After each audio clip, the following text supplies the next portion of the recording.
This is Big Man Tyrone, and you're about to watch the MtG Cabal cast with your hosts, Woad, Thirsty, and Reptar. Sub to us on all your podcast networks at MtG Cabal Cast and YouTube.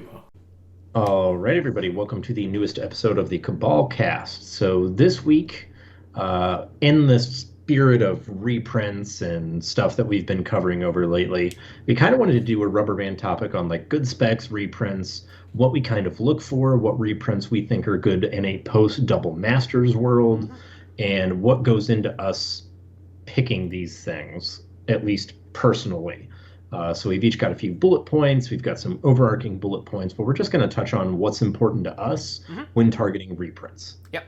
And there's a lot to go down because, in the last 18 to 24 months, we've seen a lot of reprints come in various fashions. So one of the things we want to talk about up front is full art versus alt art and original art. And we're not even really going to talk about foils of these yet. Just when you're looking at these cards, what do you think is going to be the most desirable? When it comes to reprints, for me, what determines the variant that I'm going to be picking up in regards to full art, alt art, etc., is where I expect that card to see play. So a good, for instance, is when the Doomsday Invocation was released. I know that deck has basically a cult following and nothing more in Legacy, and it was going to sit at $30-ish for a while. My expectation was that if I were to buy in on the Doomsday Invocation, I would be doing so to get rid of that to tournament players. However, as Doomsday becomes more popular as a card overall, and there are new cards that are printed with it, a la Thassa's Oracle, which came out much later after the Invocation, I would have looked at turning the 6th edition around for EDH players, because that is the most accessible version. After that, it's the Weatherlight black border, and I think there's a reprint and a master set that could be foil. But that foil, to me, is not a tournament staple. It's the Invocation that's going to be the tournament staple, because that's what people are looking to do for the most part. Not a lot of people want to buy into master sets foils for their tournament decks, especially because a lot of that deck is going to be old border. You're playing Legacy, and just by nature of the cards available to you, they're going to be an older border. So that's really what I look at. When it came to something like Azeka's Chariot, a much more recent card, the options were a little easier. It was either the set version or the alt border version, whatever you want to call it, and that's the one I went with. I figured this is going to be a casual card. It's a cat wagon, and right now, at pre-release time, it's a very affordable card to get in the alternate version, and it'll be an easier move later because it is going to be a unique piece of art. If my expectation was to move that card as a tournament staple, which it eventually became, and I didn't really think about it. It's in the Sultai Ultimatum deck in Standard, because you can put your Octopus token in it and then proliferate or populate your Octopus token. Why not? I would have actually bought more of the regular set version if I thought that demand would have been higher. So for Chariot, EDH demand, I went with the variant version because that one is a little more, that's a little more special, was eminently affordable all around, and I never expected the card to really pick up in value overall and be more than, let's say, a $5 or $6 foil in the alt version. So as long as I got in early enough, I could still move the foil at a reasonable rate to casual players that were playing EDH. So for me, that's kind of my balance, is looking at a card and thinking, okay, if my best out is going to be tournament players and it is an older format, then I'm going to go with something that's a little more unique, something that's harder to get, something that they can afford, because older players dedicate to their decks. They'll pimp where possible. If it's something to go for EDH, then I look for the most accessible version that is one of the cheaper options overall. If the foils for Chariot had not been as approachable as they were, I would have just gone with non-foils overall, but there was a very small delta between the two, so I went with the foils because, like I said, it makes it eminently more pimp, and it was incredibly affordable and still is as a spec.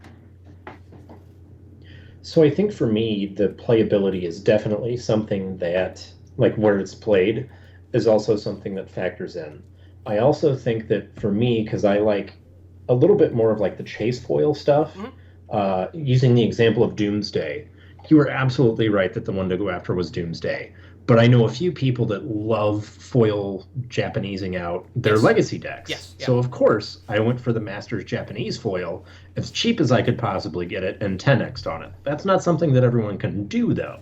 So for the more lay, like just average, not into the nitty gritty niche markets, I think going with the playability and the options there is definitely the way to go, with the one caveat being that if there's any EDH play to it, I tend to go for the like more affordable versions of the special card.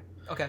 I tend to go for, if there's an alt art foil that's sub $10, I'm going to go for that because that's something that I personally know I can sell. So Whether it be over the conversation and just like trying to, socially engineer someone into buying that card. yeah. But I tend to go for the affordable special, even when dealing with legacy, because I know long term I may eat my hat on this spec. This may be something that, like Sarkin's Unsealing, my collection grows and the liquidity only gets less and less. Yeah. And that's fine. Yeah. So yeah, a go question ahead. I have here, and this might actually be a neat dividing line between us, is so you look at something like the Sultai Triome, Mhm. and you have the set version and the full art version, Mhm. both in foil, and they come at disparate prices. And I believe the Sultai one was even a pick on the cast. If Yeah. we go back and we look, okay, Sultai was popular then; it's still popular now. If you were going to spec on that Triome again, do you look at the set version or do you look at the full art? So now that we're further removed, I go for the full art. Okay. Because at the time, the desirability, like, well, first off, we kind of had paper magic then. What a time to be alive. Yeah, right. I think that you could pick up the regular en masse at that point because everyone was trying to go for the alt art.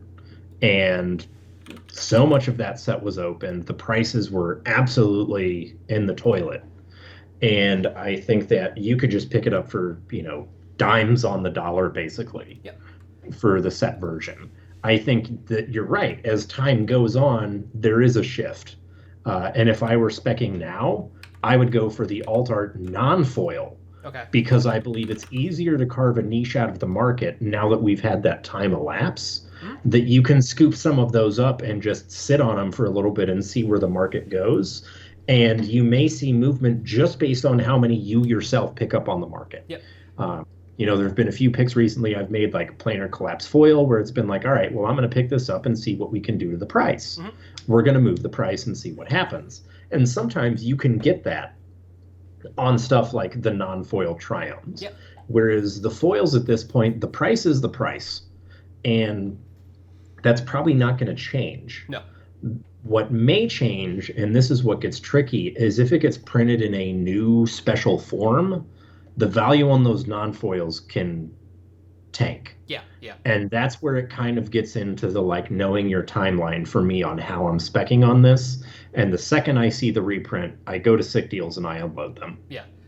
So there are a couple more bullet points in what you went over that we will cover in a moment. Yeah. For what it's worth, you did pick the non-foil showcase, so you're still running hot on that choice. Yeah. And, this is actually the dividing line between us. One of the reasons why I haven't bought into the full arts even for myself is because, to me, the Triomes represent a better hold overall for EDH players, and a $10 barrier to entry represents, the non-full art Triome and several other cards that I could be trading or selling to that person. So I'm able to churn more inventory to one individual if my price point is lower on some of these things. Because while we are seeing Triomes, being somewhere between a 2 and 4 of a number of decks in standard, the older you look, the fewer that are played, dwindling from 1 to 0 very quickly in older formats. So for me, that this is kind of moving into the next step, which is liquidity, and necessarily how playable are these cards. Sultai Triome, I leaned on that example, like I said, because it was the pick, and when it was released, eminently playable because that deck was running standard, and we did not see any change coming in the format. So that card was highly playable. It's a great pick in alt art for people that want to pick up the alt art stuff that are feeling like it. It's a great pick in set as well, because it is highly playable in both casual and constructed formats. And when it comes to liquidity of specs, if I'm operating in the pre-release window, which I don't like to do that often, my expectation is I'm going to be targeting cards that are going to be highly playable. And I say expectation because I'm not a pro player. I'm not on a team. I can only evaluate cards as I see them, and I converse about them with others. And whether I win or lose, my TBD on some of this stuff, but my expectation of what I pick, because I don't often do it in pre-release times, and I'm usually fairly discerning, and I try and keep my finger on the pulse, is that I'm picking cards that are eminently playable. So for me, my specs that aren't reserve list are based entirely around playability. And I think that's important, that the liquidity playability factor is huge on this stuff, because, and I'll use this example again because, hey, let's ride it to the moon as long as we can. Sarkhan's Unsealing. That card's not very liquid. It's not very playable right now. That's something that I picked up thinking eventually this may see play. And that's something I look for in more of a long-term hold. Mm-hmm. Where it's something that I was looking in short-term, like a year or less, that playability is important for specs. Like, that is absolutely imperative. Yeah. And that's where we're getting into conversations with your local meta, if that's where you serve. Yeah. If you're mostly known as the guy locally, like you need a card, go to him. He's probably got it. Then you need to have those conversations. If you want to have the competitive gauntlet and you are on a team and a bunch of guys like, hey, you know what? I've got the cards. We can build the decks. Let's go to a GP and see what happens. Mm-hmm. Those conversations are important. And knowing how playable something is now versus how playable long-term is something that factors in, again, to timelines on your specs. Mm-hmm. I may never make money on Sarkhan's Unsealing, and I keep digging my hole deeper, and that's fine. Well, but I think it may happen. Yeah, and I think there's a sub-point to this, because we're in agreement on playability, but then there are also times, and that this comes up on the cast, and we talk about it in our specs, and there's a segment on, I believe, almost every episode of the EDH Rec cast called Challenge the Stats, where they look at cards that either are underplayed in certain archetypes or overplayed in certain archetypes. And if you hit rec for Sarkhan's Unsealing, you read what it does, and you see the generals, and you just kind of look at that card and say, okay, this just looks to be underrepresented. Same with Sunbird's Invocation. 2 cards that we picked very early on and we harp on because they do great things in EDH. They just need a little bit more of a push. People aren't seeing them enough for one reason or another. And it's like once that ball starts rolling, it's just going to pick up momentum and go. Similarly, when you look at cards that are overplayed, they find some of the weirdest things. Like, there are mono green generals, and there are people submitting mono green decks with the card Farseek in there. You can't get a forest, and there are no forest wastes. So, to the best of my knowledge, Farseek in a mono green deck does, nothing. So these stats swing both ways. So when we look at cards like that, we're trying to avoid the Farseeks and try and hit more on cards that are obviously and more eminently playable, sometimes a little bit below the surface, because that's where we really make our margins. Things that are either just up and coming or need a little bit more of a push or a little bit more time, and that's where we really make our margins. And for me, like I said, playability eminently on constructed stuff. I have to see it do something. I have to be able to read the card and say it slots in right here in the meta, and this is where I think it's going to live, and then I'll move on it. EDH is a bit more of a beast, and I've a couple weeks ago I finally released the Commander doc that I've been working on, watching as much content as I can and dropping cards in there that look like they overperform, cards that people just aren't paying attention to. And for me, like, these all represent possible specs. They might not be the greatest specs, not something to mention on the show necessarily, but something to keep your eye on because it's underplayed, and if it pops, it's going to hold. So I love, liquidity all around. As mentioned, and some of the things we talked about up front with the alt art stuff, invocations, etc., reprintability. So is the card that I'm speccing on reprintable as it stands because it's from the set proper, so it'll be reprinted as is? Is it alt art? Is it a masterpiece series? There is another good point on here. Is it plane specific, or is it universal? And we mention that all the time. Like, those are like some of your bread and butter picks are things that are like localized. And I think that's an important one that a lot of people overlook is reprintability is important when picking a spec regardless of timeline. And finding like knowing ways, knowing things that make it less reprintable or more reprintable is important to not just being stuck with it. Taking a card like, you know, anything with the word Liliana in it is okay. Well, as long as Liliana is a planeswalker, there is a chance that this gets reprinted. But if Liliana is somehow removed from the storyline, all of a sudden we're going to go an extended period where we may not see this card at all. Yep. Because this is something that's specific. That's why, like Dark Slick Shores, the odds of us going back to Mirrodin, I think, are pretty slim, regardless of what Mero says, because they can't go to Mirrodin and not have something busted in half. Well, Because that's just how Mirrodin. It's any artifact set. Go back to Urza's block, right? True, yeah. So seeing these things and saying, okay, well, this makes it a little bit less reprintable. It would have to be in like an EDH deck or some kind of supplemental. And planes.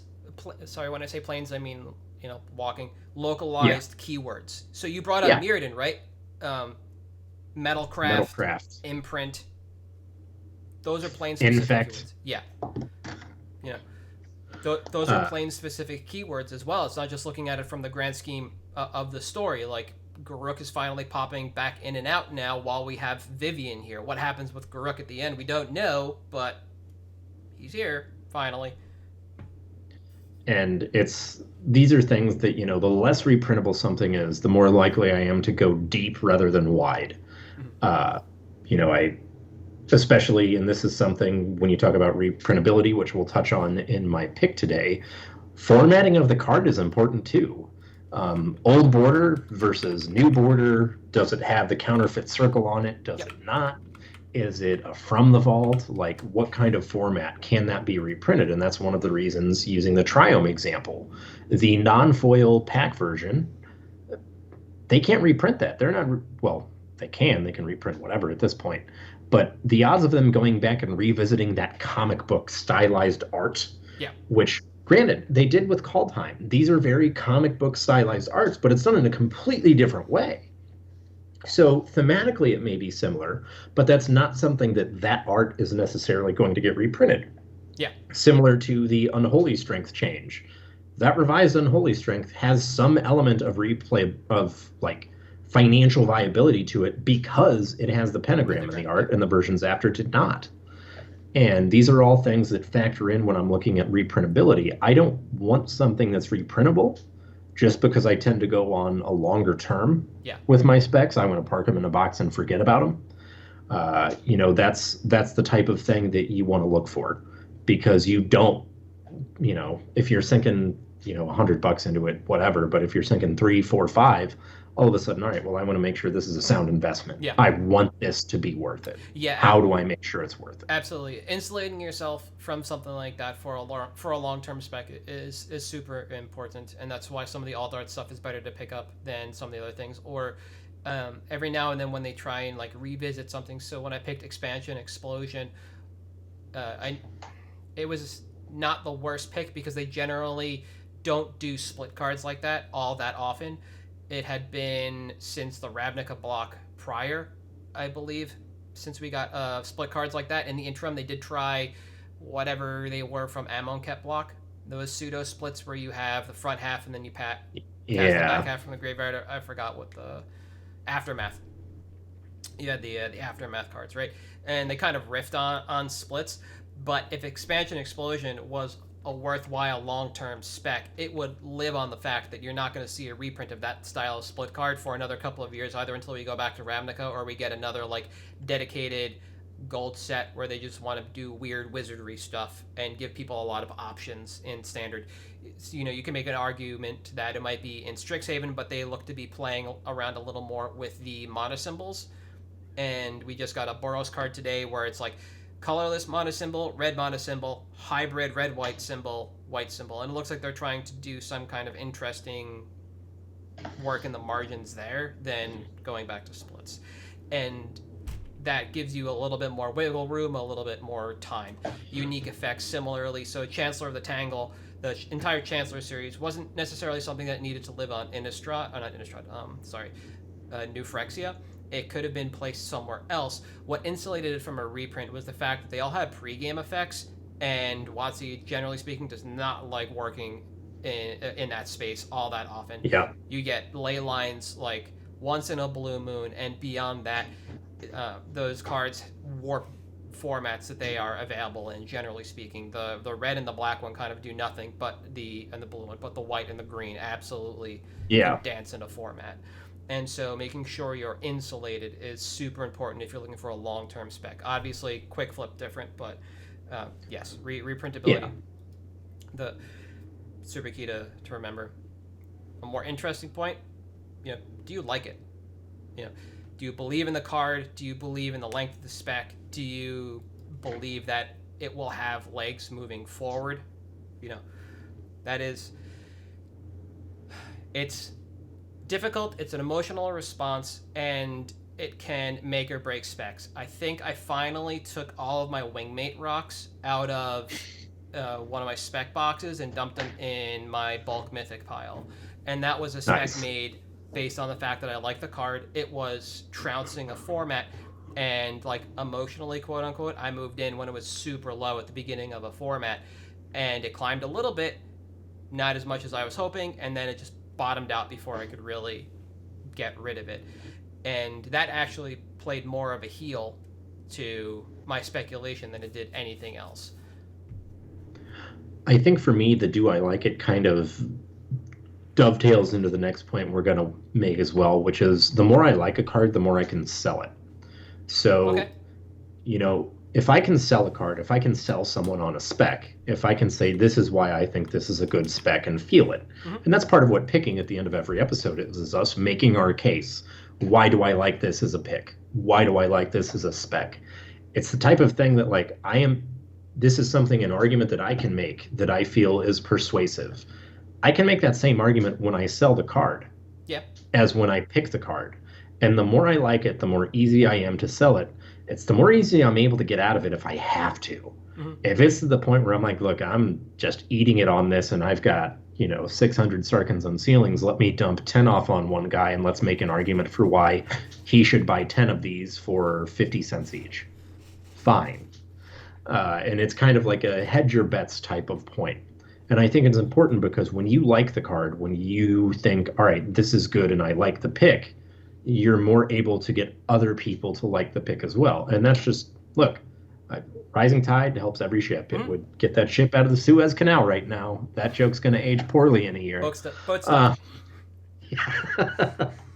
But it's the type of thing that I think is very important when picking a spec is it something that you agree with in a passionate manner? Because then, all right, I can move in or out of this card pretty easily because I can be persuasive enough. Yeah. And that's all that matters. I like that viewpoint on it, where it's more about not tricking yourself into the spec and not like living in your own feedback loop, but just, pitching to somebody else your idea of why this flight of fancy is worth it. To that end, because Wingmate Rock was doing its thing, everybody agreed to hey, this is where the format's going to be, and then the format just shifted, right? So we got hoisted, but that's kind of I don't want to say part of the life cycle of a constructed spec, but it really is, because things do come and go, and at that point in time in Magic, while things were cyclical and that deck did come back round, but without Wingmate Rock, we were just kind of living and dying based on what Brad Nelson was brewing for the next Star City event. And thinking about what I have in regards to specs that I've picked up, I don't think there's anything that I couldn't explain to somebody else my position on, why I have it, and why I think it is a good idea. And there's some stuff I've picked up begrudgingly, but at the end of the day, it's not because I didn't believe in the card and how long it was going to be. It's because I didn't want to believe that this card could have an impact as such. So Fecundity was reprinted in I can't remember what, and then immediately the deck name Dirty Kitty floated around, which is basically just goblins with Fecundity, and you just sack your board away and draw cards. And I was like, there's no way, no how this deck becomes decent in Modern. If I'm going to pick up this card, it's not because this deck is going to be decent, it's because this card is going to be worthwhile overall. And then, digging in, and eventually I just picked up my playset and another copy or two for EDH. And, it's things like that where I just need to be persuaded that the card is actually better than it looks like on the surface, and it might buck what I'm interested in and how I play the game, but at the end of the day, it's still something worthwhile to have and to own. The deck never really took off because Modern's like a turn 3.5 format, and that deck is turn 4.5 at best, but that's kind of TBD. That's why I didn't go terribly deep on it. Super hard on it, yeah. Yeah, and I think divorcing yourself from the emotional response to specs and being able to take a step back and be logical about it, discuss it, and welcoming of discerning opinions, and then reforming your opinion based on that knowledge is super important when it comes to a lot of these specs. You operate in a bubble, you operate in a feedback loop, and you definitely get hoisted, and that's how you just lose out. Yep. And that makes it better for me long term on some of this stuff. Will I sit on a lot of these fecundities till the end of time? Absolutely, but it's such a good card that there's no reason why I shouldn't have the play set that I do just in case. Similarly, I was a believer in Kozilek the Great Distortion when it was in Standard, and that card did nothing because it was all about Ulamog and Aetherworks Marvel, because Ulamog did things immediately, and Kozilek just kind of fell by the wayside. I was a believer in that card from start to finish because it redraws and it allows you to counter, which are two incredibly unique things from a colorless EDH deck. It's also an additional Eldrazi Titan, so if you're just going to play, big fatties deck and just slam them all in, you might as well. And it turns out that card is really, really good. And I don't mind sitting on the ones that I have until I'm ready to exit. But that was an argument I had to make to people when I was talking about this card. I had first-hand experience with it. I had to teach people who were just looking at Ulamog and saying, well, this is the one instead. Yes, but also here's why. Yeah. At $2 for codes like the Great Distortion, you're going to be really hard pressed to fail on this card. You'll fail upwards, if anything. Yeah. And low. It happened. And I think the last bullet point that we really want to touch on, and this kind of was gift wrapped to us in the middle of the week, is an article on Cardsphere by Cliff Daigle about exactly this. Specking on foils, buying on foils, and with the modern era that we're in, the higher reprintability of standard set foils, how often we're seeing reprints, collectors boosters entering the ecosystem and doing wonky things to finance. The article is titled "When to Get What You Want," and it is pretty straightforward. We'll link it in the show notes, and without spoiling it for people, it basically tells you exactly what you might not want to hear when it comes to buying into foils, buying into cards you want to own, and what the life cycle of standard product looks like now, what those timelines look like. With the amount of product that's coming out, the timelines we're seeing when it's entering players' hands, because stores can now sell on the Friday of pre-release weekend. You can start buying sealed, right? Yeah. Without paper events, there's no judge comp, there's no players comp. So it's a great look at the ecosystem and talks about what we're seeing now compared to what we are used to and what might be the expected norm coming out of this. Previously, where we operated was somewhere between 1 and 3 weeks for pre-orders, depending on what was coming and when. For the most part, that's when I start price tracking. And that's generally where I like to operate and pay attention, unless something is just way overcosted. Do you still operate in that first couple of week timeline for a new set? Have you extended things out? Setting aside the Time Spiral release stuff or sealed product. If you're looking at, as legacy players, you're not buying a whole lot of standard product. No. As legacy, it's like you get your 5 or 6 cards, honestly, on release weekend, because that's all the money you're going to invest in the set. And I think that this article does a good job of touching on the point that now we're kind of in this FOMO mindset of, the best time to plant a tree was probably 6 months ago, barring that today. And I think that, there are, and for you as well, I know there's times where we're like, well, you kind of want a little bit more information. Mm-hmm. So if I want it for legacy, I just buy it. Doesn't matter. You're just going to get it right away. Mm-hmm. If it's something that I'm getting for a pick, though, it's yet again, it's more of an art than a science.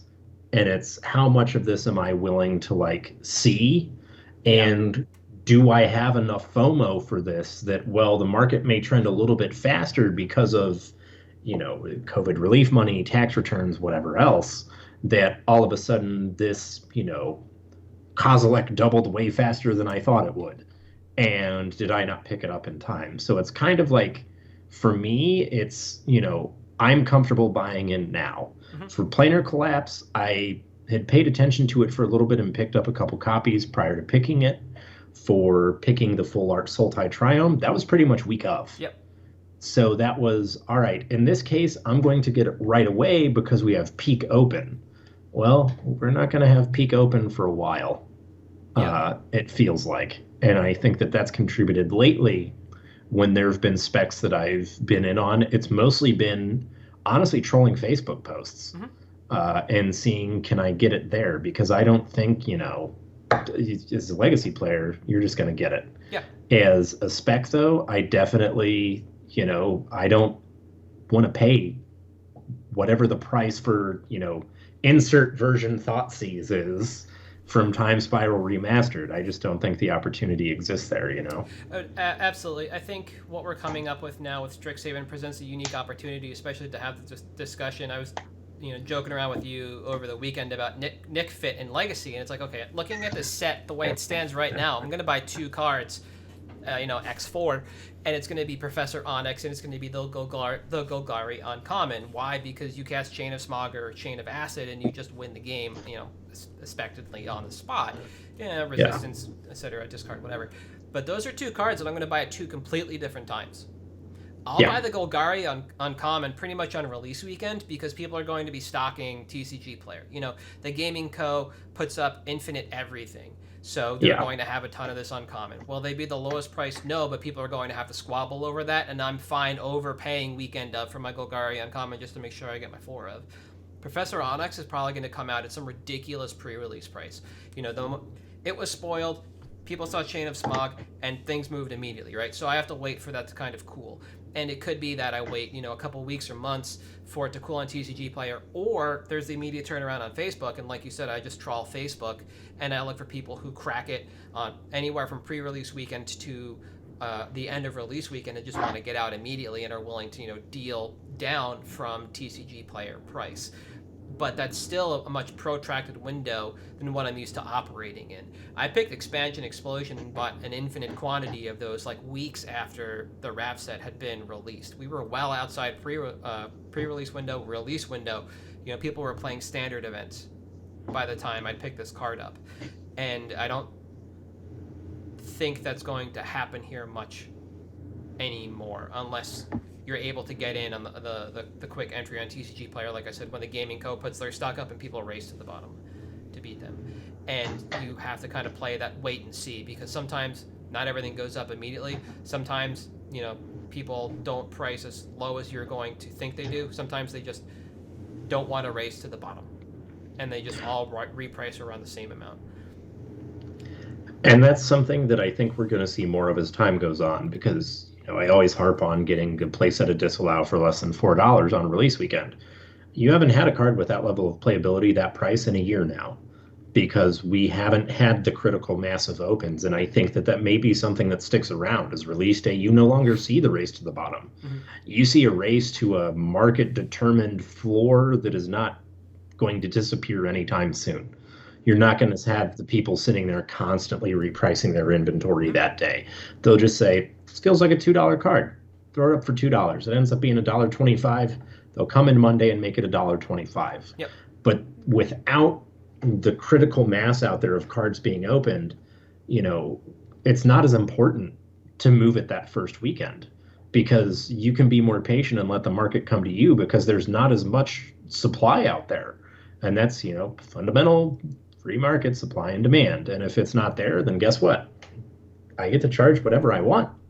I get to charge. I don't have to race to the bottom to move this card because it's not going to be sitting on a shelf for 6 months. I'll be able to just move it in 2. Yep, move it whenever. It creates a new interesting paradigm to operate in, and creates a definite distinction between EDH and constructed. EDH players have been playing over webcam forever.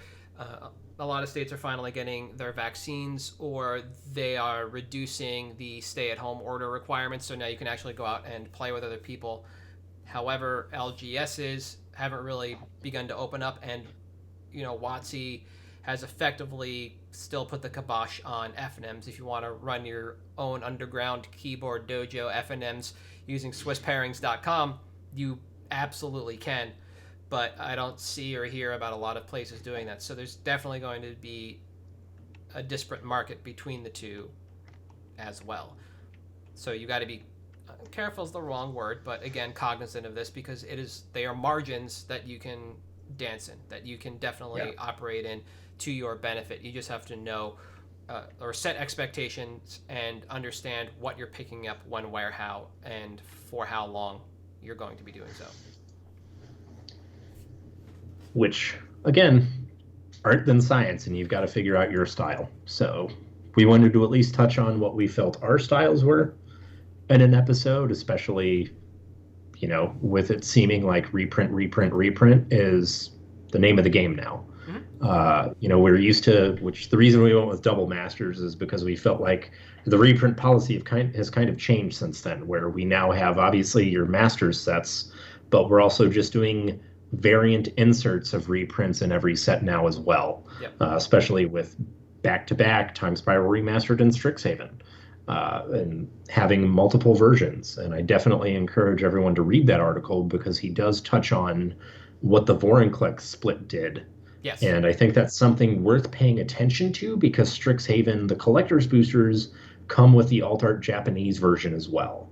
So just something worth keeping an eye on because this is yet again Wizards artificially inflating scarcity. Yeah. Just like they did with Mythics. Yeah, and Double Masters is an interesting call out. And I guess before we had the main section of the podcast, another impetus for this episode and starting with Double Masters was the fact that beginning there is this kind of awkward transition in MTG Finance away from the foils commanding a premium to the non-foils because of what happened with the UPC redemption, whereby more foil box toppers are now out in the open than non-foils. So there's just kind of been this flip in population and pricing for the first time in a very long time.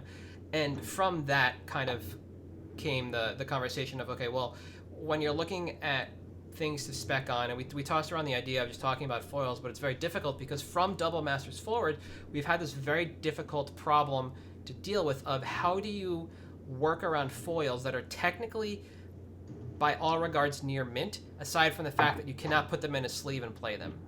And how are they going to be handled by grading? There's a lot of coin-based communities that also operate in the collectible card markets, and we've heard rumors but just murmurs from them talking about this as well and saying that, like, well, you can't really make this equivalency to a coin, but if you could, this would still not be near mint because it is like inoperable. It is not what this product is not what it should be. It cannot command a perfect grade if everything about it is flawless aside from the curl. So for us, does that lead us to spec into foils or not? And then we move forward from Double Masters, the thing is just kind of roll downhill. And it seemed a little foolhardy even to have an entire episode dedicated to foils, what to do with them, trying to fix them, creating your own effectively humidor, dehumidifier based on whatever your own environment in your house is. And just overall look at specs in general. We didn't really talk about foils a lot in this because of this problem. It's very difficult to advocate for foils right now because of this problem. And pushing people towards looking at foils as a financial vehicle is extremely difficult because at any point in time, anybody can argue that, well, it's not near mint. I can't put it in a sleeve and play it because I can find it all the time. And it really just kind of spawned the idea of, okay, if we're going to be looking at specs from, Double Masters forward, we're seeing a lot of reprints. We're looking at some rubber bands in regards to things like Stoneforge Mystic and Blightsteel Colossus, Rhystic Study, all these things that have been reprinted in the interim. What do we want to talk about? How do we work around this? And it just kind of came to light. It's just like, well, everything that isn't foil. We can discuss everything really that isn't foil. We can advocate for everything that isn't foil, and it just kind of has to, lay where it lies. And until something is done that protects the foil better than it currently is, there are options out there. We retweeted, and I think I linked an article from Ben Blywis about what curling in one direction versus the other means, and some options that WotC can take. There's really not much that we can do in that regard. And like I said, it seemed a little foolhardy to kind of want to talk about foils in particular in regards to newer foils as a finance vehicle. We might still recommend them over time as picks, etc. You have in the past, so there's not a lot of reason to push back on that because they've all been older foils that stand the test of time.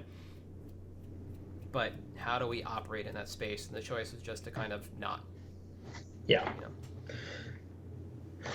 WotC quality control jokes. Insert here, yeah. But on a lighter note, picks. Yes. Okay. So I'll start out only because mine's really hard to defend because it just seems too obvious. So, or not even defend, just make the case because it's like, why not, right? So the card I put on my list a couple weeks ago, maybe a month or two, finally popped up on buy list and hovered for a while, picking up Flooded Grove, specifically from A25. The Simic filter land, like the rest of them, they're all really decent in EDH.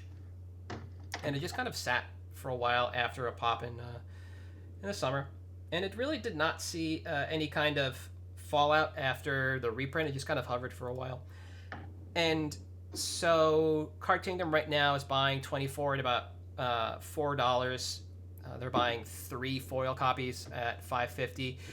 TCG Player, as of my write-up in last week, had 98 LP or better at about $5.70. So there's a pretty big delta there right now. But the reason I put this on the list was because back in March, early March, so March of this year, 3 weeks ago, Card Kingdom was only buying 14 at $2. They're buying 24 at $4, so those numbers have almost doubled, both of them. TCG Player operating a little differently. The number in the market space has dropped, but the price has also dropped, which tells me people are now seeing movement on this. They're just trying to exit at a price that they're happy with. So as far as playability goes, I mean, this card slides into every Simic deck. Goes great with Uro. Yeah. It just does everything you need it to, right? Sometimes it could be, and I put the word decision in quotes for a 3+ color deck, and that comes down to like pip count, on what you're trying to do. So eminently playable. Now, so this plays in every Simic deck or every blue-green X-based decks. Yeah, within EDH, though the latter can be a bit of a stretch if your color requirements are strict or slanted away from Simic. So let's say you're playing Sultai and you're more Dimir than you are Sultai. You might not want this. You might actually want the Sunken Ruins, the blue-black one instead.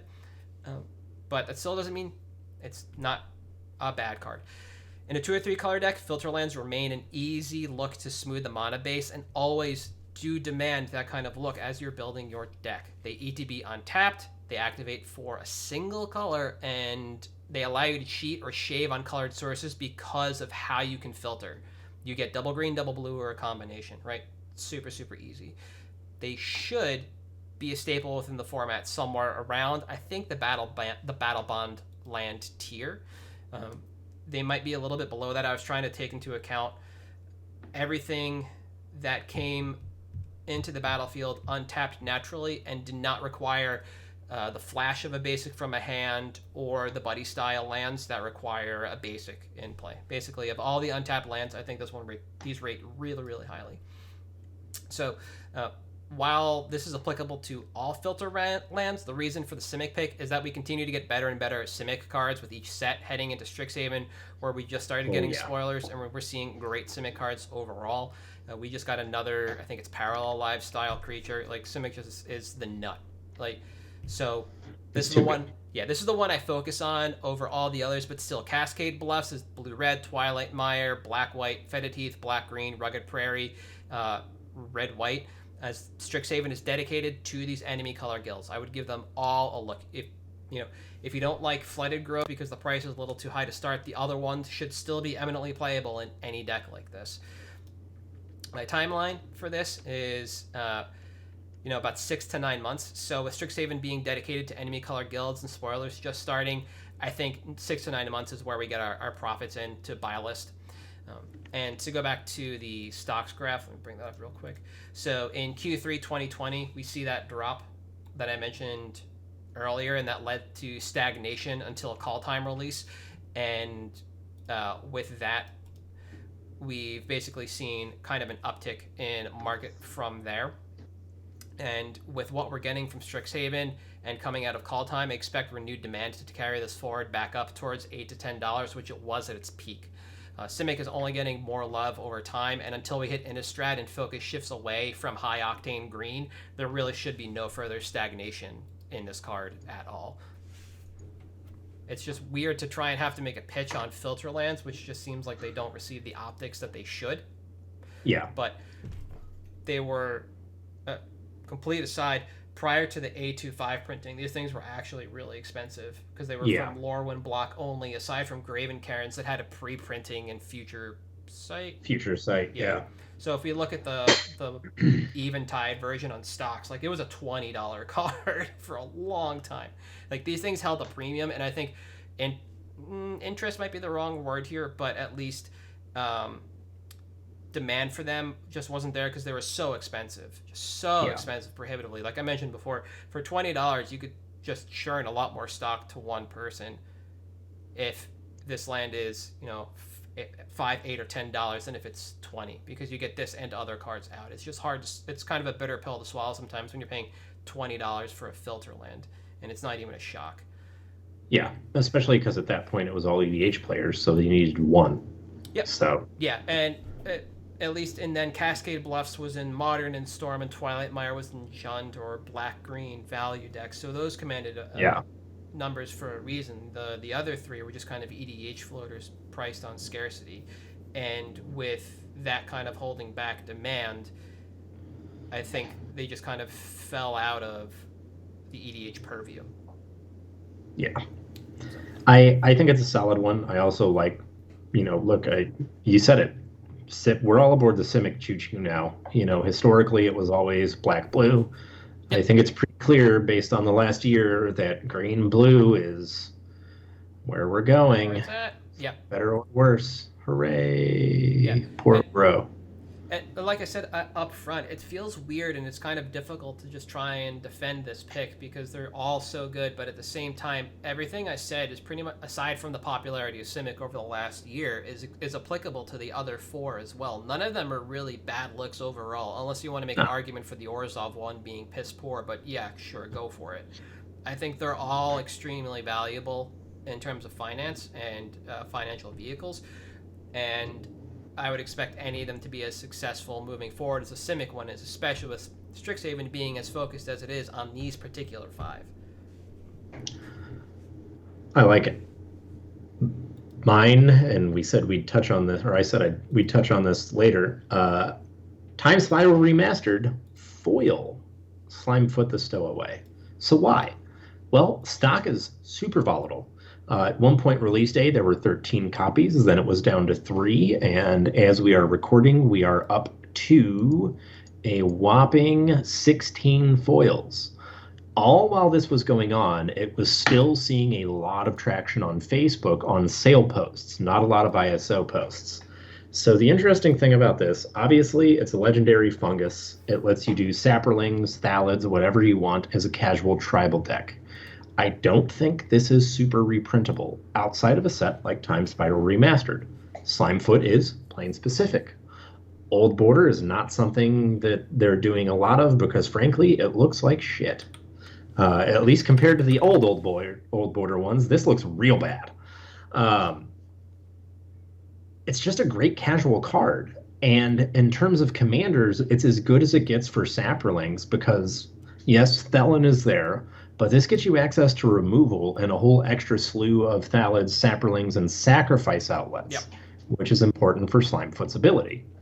So right now we're sitting at around $30. The thing is, I can see this just casually making its way up to 100, kind of like some of the Kamigawa block legends did that didn't see a whole lot of EDH play, but just by merit of being like a casual commander that people liked. Well, if you're going to throw $100 at a card in your deck, it's going to be your general. Yep. Yeah. So I'd say that if we don't see a reprint, you're looking at probably about a 7+ month turnaround. So again, this is a little bit longer on the scale, where you'll go from $30 retail to almost doubling up on buy lists. And this is another example where it's not going to take a whole lot to make the market move. You know, the first page of listings on TCG is all under $40, and that's 10 of your 6 or 12 of your 16 listings right there. Sorry, 10. Well, at that point, you shoot up to 40 and then 75 for the last two. So it's the kind of thing that we're not getting a huge restock on this. Supply is what supply is. And people who want this, it was something like, 92 boxes that you'd have to open to get a specific foil old border card? That's absurd. Yep. So if you've got someone looking for this, they're going to scour for it because they need the foil Slimefoot. It's not an impulse buy. It's something that if you have a booth, they're going to say, hey, you got foil Slimefoot from Time Spiral Remastered? Nope, sorry. All right, cool. I'm going to move to the next booth then because that's what I'm here for. And I think that's the important thing is that this is a card that someone wants. Yes. It's the only card they want. But when you're dealing with someone, having this card that gets their foot in the door is often the key to opening up their trade binder. So I think that it is a super solid pick contingent on us getting paper magic again.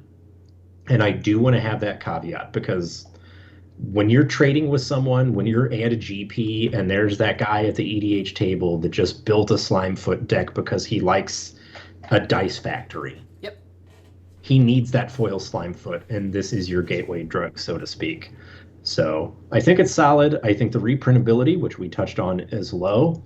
The one thing it doesn't have going for it, and this is counter to the point I made earlier, I don't like it, but that's just because I'm an old fuddy-duddy who doesn't like that they're redoing old border foils and it doesn't look as good without the star in the corner. That's fair. And if this pick sounds familiar... The good star. Yeah, true. If this pick sounds familiar, it is in the first year of this cast, episode 35. Slimefoot set foil was a pick that we made for almost the exact same reasons, and this pick basically checks almost all the boxes that we talked about in this episode of, while Slimefoot itself was reprintable, which we see, we got a version of it that really is not, because it is now in old border foils. It is not terribly illiquid, as we're seeing. There is stock movement on it, and there is going to be demand. One of the things I don't think about all the time, but then I remember I've done it and I've watched people do it, is, like you said, they're going to scour for this card and they're going to because they want to upgrade their general. And generally, no pun intended, speaking, when that happens, it's because effectively their 99 is locked in, or maybe they're like 105 or whatever, right? It's all locked in, so now they can start the process of upgrading their generals. And they might go through phases of that. So it might be Dominaria non-foil, Dominaria foil, old border non-foil, and then they'll just keep working up the ladder as they find or gain access to these cards. It's this interesting kind of level up prospect that we see, and this is one of the first times in a while that we've had a really good reprint of a previous pick that actually demanded us to go back and look and decide, okay, if we're going to be repicking this, is it for optics or is it for another reason? And it's for another reason, because this stands on its own as an example. And I like the pick overall. The price trajectory, it's not hard to really argue with, because in all honesty, who the fuck knows? Yeah. It was either Maro or Gavin today who was like, yo, we heard you like old border cards, so we're going to put more old border cards in your cards. And it's just like, fuck off. Yeah. Please. They're not old border. They're crap. Yeah, like, so will we be getting more old border cards? I would say so. Are we gonna get Slimefoot again? Probably not. It's not Thought Season. It's not Ponder. You know, we might see Slimefoot evolved and get the Gitrog monster. That's about it. Or what is it? Yeah. Chub Toads. It's like a high school photo with Chub yeah. Toad, and like as an adult, it's Gitrog. Yeah. Yeah. And so this stands to reason. It's just like the Doomsday Invocation. This is kind of like the low-hanging fruit of Time Spiral Remastered. You know, there are going to be people that are going to be out there looking for it because they're ready to pimp, and just having these on hand out there ready is definitely going to be the way to go. Do you want to go deep and drop 120, 150 on a bunch of them? Probably not. I wouldn't. No. If I had the ability to just spout out and get a few, I'd probably get 3, maybe 4 at the most. Just because I don't know how often I'd be able to churn them, but just like you said, it's that weird piece that if you have it, it doesn't matter how long it sits in your binder, you're going to bump up against somebody who's looking for it. Or when you're a GP vendor, if it's just somewhere in your EDH stock, it's going to be the key, right? And it's not difficult to just bring one random thing, even if it just stays eternally in your backfill. Yeah. Right? You have 4 listed on the site, but you have a 5th one floating in your backfill. Somebody asks for it, and you're one person who just checks show stock knows. Like, then you're going to really just make somebody's day, sate demand, and probably give somebody like the best customer experience they've ever had on a GP floor. Like, there are way too many pluses on this card than probably most of the other picks we've had recently, unless you want to chase $100 bills selling Urza's Legacy foils, but. Then all those positives just look like Benjamins. So, yeah, difference.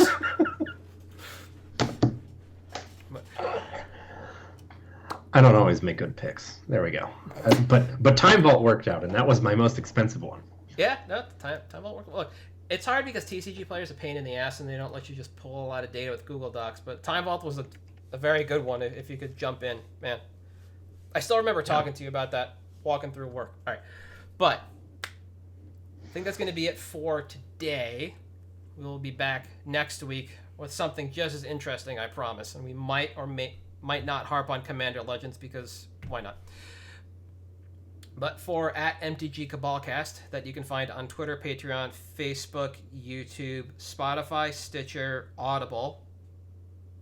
Did we say Apple? Yeah, I just said Audible. Oh, right. Yeah, I forgot they changed. Yep. Sorry. I am @Halt. I am Reptar. You are @Thirsty Sizzler. We'll see you next week.